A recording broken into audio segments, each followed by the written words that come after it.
at saka yung animals. Okay? Gusto ko lang ipaalala agad sa inyo na may mga desperado kasi dahil sa sobrang mahal ng stem cells nila, bigla tayong pumasok, sasabihin nila, maganda ito kasi soft gel liquid, ito bla bla bla. Ito lang ang pangribat ninyo po. Human body is not designed for animals. Pag plant kasi, di ba yung plant, mabait siya. Hindi siya nangangaway, hindi siya nang-aapak. Kasi yung animals, kahit anong gawin mo dyan, pag sinaktan mo yan, kakagatin ka. Animal talaga yan.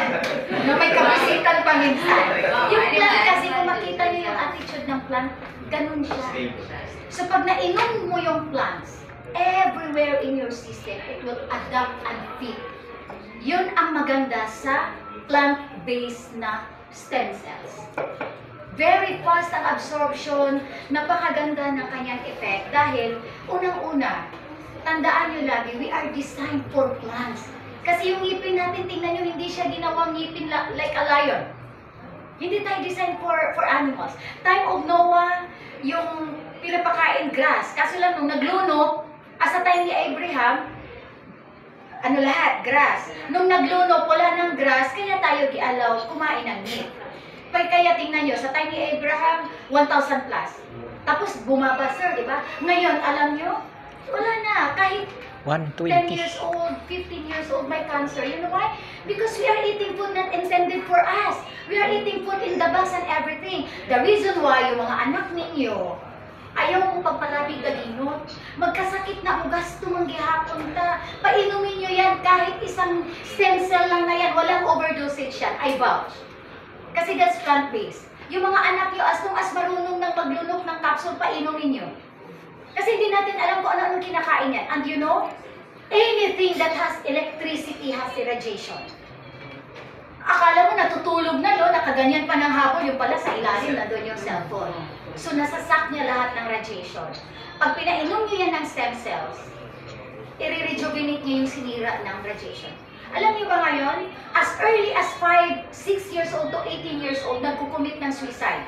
Tunting pagalit mo, you know why? It's because nagsushort na yung oxygen dahil kulang sa tulog, dahil kulang na rin yung nagre-rejuvenate at nag-repair.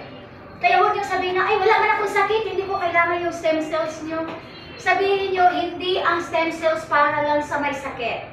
Kung gusto mo, kasi prevention is better than cure. Naririnig natin lagi-lagi yan. Kung gaano kadami yung supplement nyo, pwede nyo bawasan para magliit yung gastos, focus na lang tayo sa stem cells. Or sa ibang product na meron tayo na may stem cells din. Alam nyo, yung guilt feeling nyo sa mga anak nyo pag pumunta ng school, maiigsan. Kasi alam mo may ano ka na may panlaban ka na pinainom sa kanila At hindi na yan magtatagal babad sa cellphone pag naka-stem cells yan kasi makakatulog na yan. Kasi minsan tayo lang ang pinapatulog, sila hindi pa natutulog. Binabantayan lang tayo.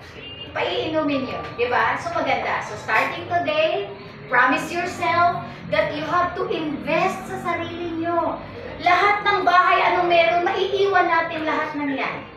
Pero yung sarili mo, hindi ka na tatanungin ni Lord na gaano ba kalaki ang bahay mo, ilang story.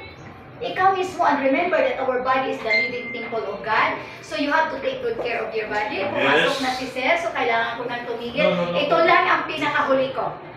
Mag-unsa man ang daghan kaayo ninyong bahan, hindi inyong kalibutan. Naintindihan niyo ba? Hindi. Tagalog. Mag-unsa man ang daghan kaayo ninyong bahan, hindi inyong kalibutan. Kung kamo dunay balatian, kanang tanan walay kapuslanan. Tama? Yan, ikaw na ang bahala mag-translate. Maayong gabi.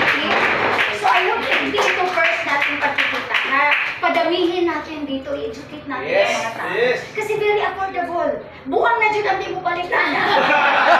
Siguro wala may buang din, no? Okay, so once again na, maayong gabi and you have to try. Grabe! Guys, palapakan natin.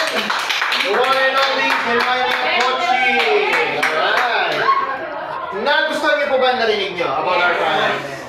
Okay, maraming salamat. And of course, available po dito ang iPhone cell natin. And of course, hindi po kami papayag na hindi po haharap sa inyo ang ating the man behind Icon Elite Corporation. And the man with the big heart